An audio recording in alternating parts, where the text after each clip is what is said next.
This is Mark with Roof It Forward, starting roof inspection at 3829 Martingale Drive. And this is an older basic 3-tab shingle. It's got some age on it, as well as a pretty good amount of storm damage.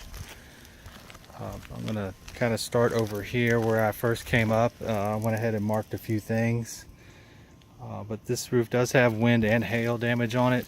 You can see they're pretty good size, like almost as big as my thumbnail. And over here, there's a couple of wind damaged shingles. You can see this crease line up here where the wind has bent that back. I'm just going to barely touch it. And this one as well has been bent. There's some slid shingles, that's more installation. I'm going to come up towards the top here and move over to this front slope where I found some damage. So I just lightly chalked a little maybe 10 by 10 area here on the front. Plenty of hail to be found on this roof. Again, pretty good size. You can see here this is a deep one, like a bruise on an apple, as well as that one and that one here. So these are pretty much like that all over the roof. And coming over here, there's a section that has a bunch of wind damage. You can see the obvious dark crease lines at the top of the shingle where they've been bent by the wind and they are failed. So you can see these here.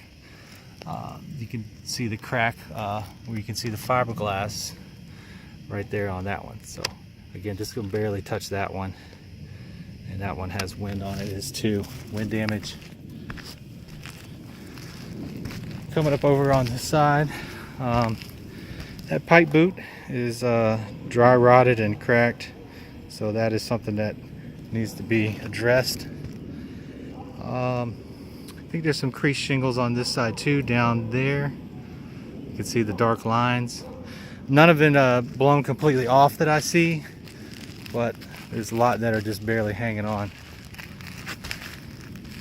So coming up over to this top ridge,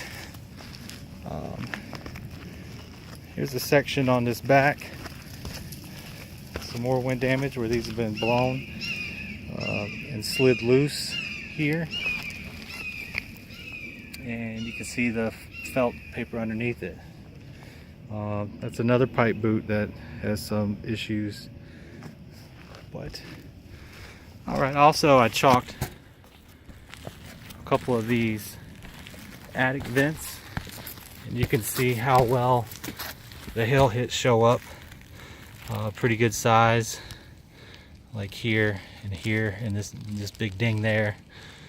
So there's definitely been hail hitting this roof, and there's some hail right there too. Pretty good deep bruise. And this is a slippery sucker, but I'm holding on to the ridge. So there's another one that I chalked up over there that has a bunch of dings on it. Another pipe boot down there that has some dry rot issues. Chimney looks in pretty good shape. Chimney pan's a little rusty, but that's no big deal. Could probably use some caulk along the seams, but otherwise I've seen worse. So with the amount of wind and hail damage on this roof, comparable to other jobs we've had out in the Conyers area, I believe that it's worth having insurance come take a look, and we will be glad to meet with them. So we'll wrap up. This is Mark with Roof It Forward. We'll see you on the ground.